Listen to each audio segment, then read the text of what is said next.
Entreprise individuelle et impôt sur les sociétés. Bonjour à tous et bienvenue sur la chaîne Juris Business. Aujourd'hui, nous allons traiter de l'entreprise individuelle et de la possibilité d'opter pour l'impôt sur les sociétés. Mais avant ça, si ce n'est pas déjà fait, je vous invite à vous abonner en cliquant sur le bouton juste en dessous. Je vous rappelle que régulièrement, vous aurez droit à des nouvelles vidéos juridiques. Donc déjà, l'impôt sur les sociétés, qu'est-ce que c'est? Évidemment, c'est un impôt qui va attraire aux sociétés. Typiquement, une entreprise individuelle n'était pas assujettie à l'impôt sur les sociétés, puisque l'impôt sur les sociétés vise principalement une personne morale, une entité juridique comme une SARL, une SAS, etc. Logiquement, la définition de l'impôt sur les sociétés est que l'impôt sur les sociétés est prélevé sur le bénéfice réalisé au cours d'un exercice annuel par les entreprises exploitées en France. L'entreprise doit faire une déclaration et payer l'IS à date fixe. Il faut noter que l'IS peut être augmenté de la contribution sociale. J'avais déjà fait une vidéo sur les avantages et les inconvénients de l'entreprise individuelle, notamment des entreprises individuelles qui sont soumises à l'IS, je vous la laisserai par-ci par-là. Quoi qu'il en soit, sachez que depuis le 15 mai 2022, l'entreprise individuelle peut dès lors opter pour l'impôt sur les sociétés. Cette possibilité d'opter pour l'impôt sur les sociétés se présente évidemment aux nouvelles entreprises individuelles,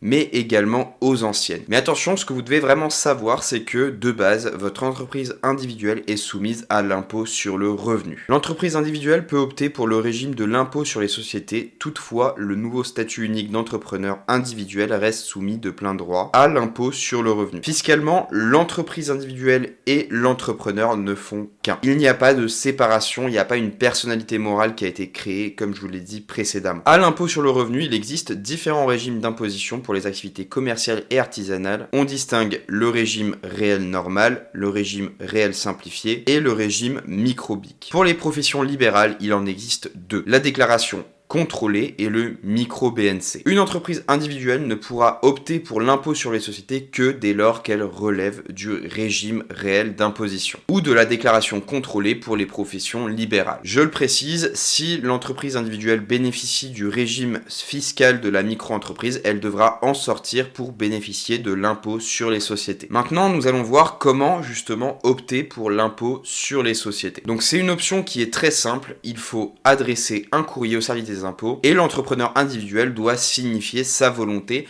d'assimiler son entreprise individuelle à une EURL, donc une entreprise unipersonnelle à responsabilité limitée, ou à une EARL, donc une exploitation agricole à responsabilité limitée. Cette assimilation va avoir pour effet de créer une personnalité fiscale qui va être distincte de l'entrepreneur individuel et donc l'administration va reconnaître deux entités, l'entrepreneur et l'entreprise. Pour relever de l'IS, l'entrepreneur doit adresser un courrier au service des impôts des entreprises dont il dépend. Donc c'est le fameux SIE de votre zone. Cette demande va devoir comporter plusieurs mentions obligatoires comme la dénomination et l'adresse de l'entreprise ainsi que les noms, prénoms et adresses de l'entrepreneur. Attention, il y a un délai qui est bien particulier qui doit être respecté pour exercer régulièrement l'option. L'entrepreneur doit la notifier avant la fin du 3e mois de l'exercice au titre duquel il souhaite que le régime de l'IS soit appliqué. Le SIE va vous remettre un récépissé de cette notification. Dernier point très important, c'est que l'assimilation à une EURL ou une EARL est irréversible. Vous ne pourrez pas revenir en arrière. Ce n'est pas le cas pour l'IS. En ce qui est de l'IS, il peut faire l'objet d'une renonciation. L'entrepreneur a jusqu'au 5e exercice suivant celui au titre duquel il a demandé l'assimilation pour y renoncer. La demande de renonciation doit parvenir au SIE au plus tard à la fin du mois précédant la date limite de versement du premier acompte d'impôt, au titre duquel s'applique la renonciation. À l'issue, l'administration va considérer que l'EURL ou la EARL va plutôt être soumise à l'impôt sur le revenu et donc va relever du régime des sociétés de personnes. Donc voilà, c'est tout pour cette vidéo, j'espère qu'elle vous a plu. Si c'est le cas, n'oubliez pas de vous abonner à la chaîne et moi je vous retrouve pour une prochaine vidéo. Ciao ciao.